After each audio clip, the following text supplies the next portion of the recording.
Assalamualaikum and good day. My name is Rangga Haikal with metric number 283944. Hari ini kumpulan 1 akan menjelaskan tentang Chinese Culture Wedding. Kumpulan 1 akan menjelaskan prosedur pernikahan, upacara perkawinan, pakaian tradisi, makanan, dan pantang larang. Nama saya ialah Syami Anapurwati Agaraja, nombor metrik 291865.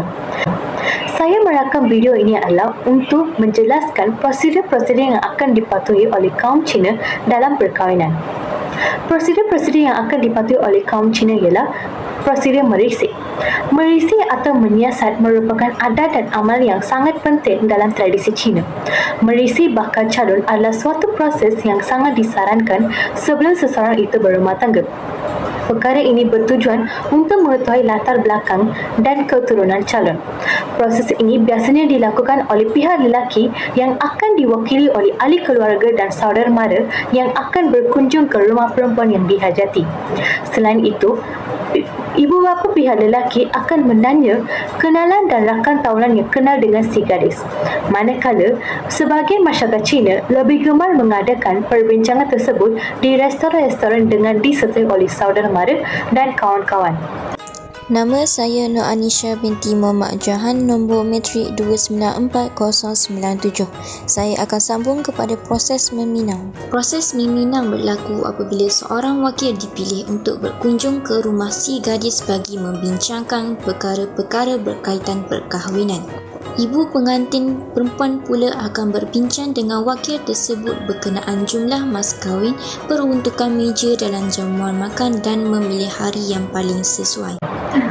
Seterusnya, prosedur-prosedur yang akan dipatuhi oleh kaum Cina dalam perkahwinan ialah prosedur bertunang. Dalam masyarakat Cina, hari pertunangan hendaklah bersesuaian dengan bintang kelahiran kedua-dua pasangan tersebut. Khidmat tukang tilik digunakan untuk penetapan tarikh pertunangan dan upacara bertukar cincin dilakukan mengikut masa yang ditetapkan. Cincin disarung di jari manis kiri oleh kedua-dua bakal pengantin sehingga hari perkahwinan bagi membuktikan persetujuan. Gadis berkenaan akan menyerahkan sekeping kertas merah atau nyen sang yang bertulis nama gadis, umur dan tarikh lahirnya yang didapati daripada tukang tilik. Setelah nyen sang diterima, pihak lelaki akan mengadakan persediaan. Tukang tilik akan menghitung hari dan masa yang sesuai berdasarkan kedua-dua nyen sang dan dicatat pada sehelai kertas merah yang dinamakan nyik kor. Ketika menentukan hari yang sesuai, tukang tilik membuat ramalan berdasarkan tahun kelahiran kedua-dua pasangan tersebut. Hantaran dan mas kahwin lazimnya diberikan semasa upacara bertukar cincin perkahwinan atau pada hari lain seperti hari istiadat perkahwinan. Akhir sekali ialah majlis perkahwinan. Majlis perkahwinan dilangsungkan setahun bertunang. Pasangan pengantin akan duduk di atas pelamin buat pertama kalinya. Sebagai bukti perkahwinan, pasangan pengantin akan mendatangani 2 pucuk surat perkahwinan iaitu dipanggil Kit Fung Sin Shu di hadapan beberapa orang saksi.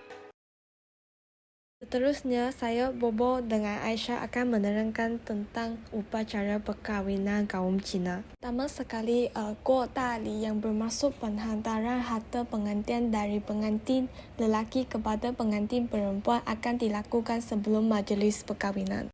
Harta pengantin adalah emas seperti gelang kaki dan tangan, biskut perkahwinan, gula-gula perkahwinan, angpau dengan mengisi wang tunai, makanan laut dan seterusnya. Upacara yang seterusnya ialah Shangqing yang bermaksud menyambut kedatangan pengantin. Shangqing biasanya dilakukan pada waktu pagi di hari majlis perkahwinan, di mana pengantin lelaki pergi ke rumah pengantin perempuan untuk membawa isterinya balik ke rumahnya.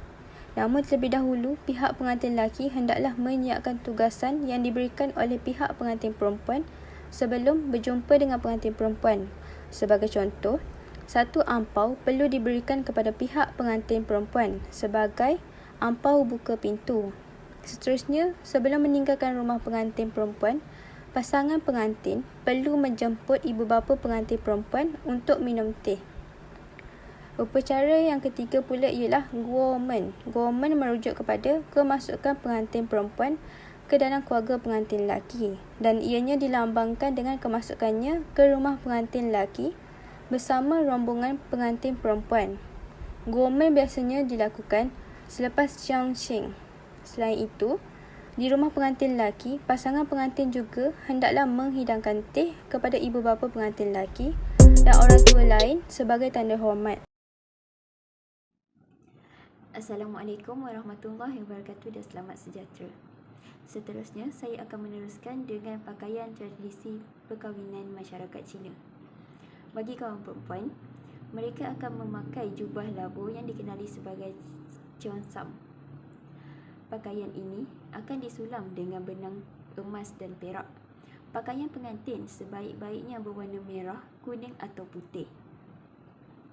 Selain itu, pakaian pengantin perempuan juga dikenali sebagai jihefu. Pakaian ini terdiri daripada pelbagai jenis jahitan seperti phoenix, imperial, ruyi, rose dan lain-lain.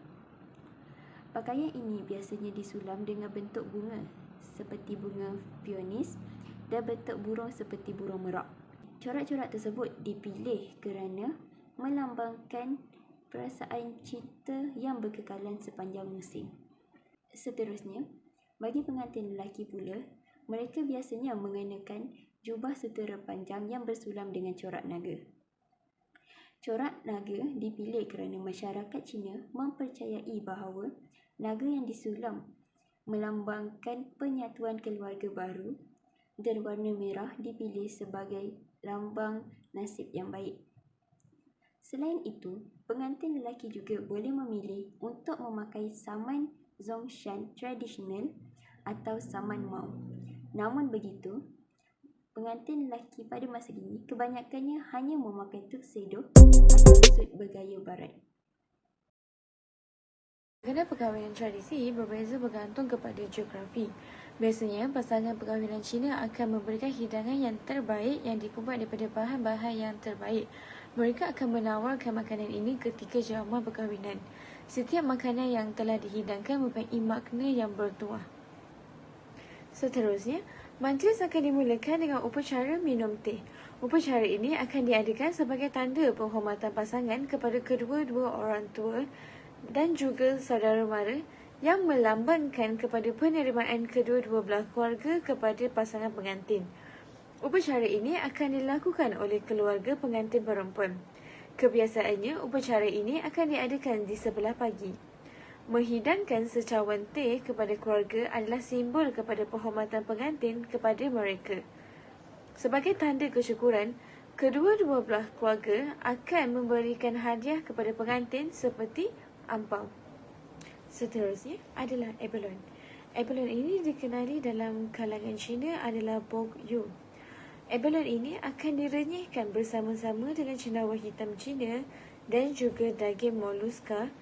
Ini adalah merupakan makanan istimewa dalam majlis perkahwinan kaum Cina. Makanan ini menyerupai sup sirip yu dan juga sup sarang burung yang dikenali sebagai salah satu simbol kekayaan dan juga martabat.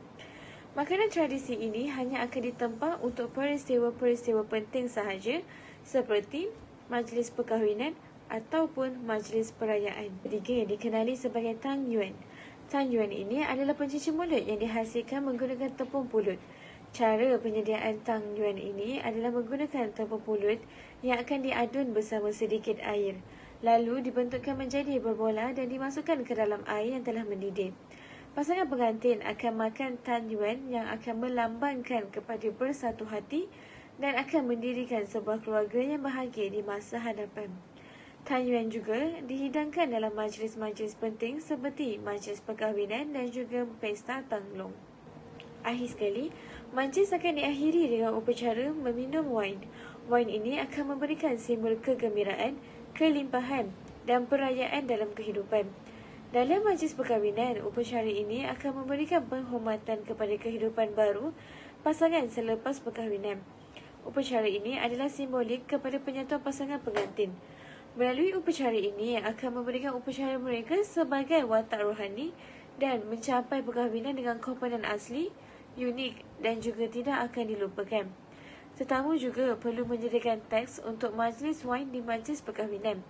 Kebiasaannya, setiap ahli pasangan akan menulis ucapan mereka sebagai sumpah mereka kepada pasangan masing-masing.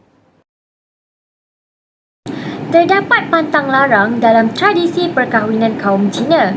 Antaranya ialah jangan memilih tarikh perkahwinan pada bulan hantu ataupun lebih dikenali sebagai Qingming. Perkahwinan yang berlaku sepanjang tempoh tersebut dipercayai akan mendapat keburukan atau ditimpa nasib malang. Memakai pakaian warna gelap juga dilarangkan. Dalam tradisi kaum Cina, memakai pakaian warna gelap seperti hitam melambangkan kesedihan dan kematian. Seterusnya, pantang larang yang lain ialah jangan menerima angpau daripada tetamu yang baru sahaja kematian ahli keluarga. Hal ini sebagai tanda hormat dan tanda simpati kepada tetamu yang baru sahaja kehilangan ahli keluarga yang tersayang dan berada dalam fasa kesedihan. Yang terakhir, mengelakkan kejatuhan tanglong yang dipasang. Mengikut kepercayaan kaum Cina, jika tanglong yang dipasang jatuh pada hari perkahwinan, bermaksud pengantin tidak akan mempunyai anak lelaki. Kaum Cina lebih mementingkan anak lelaki dalam keturunan mereka. That's all from us. Thank you for watching.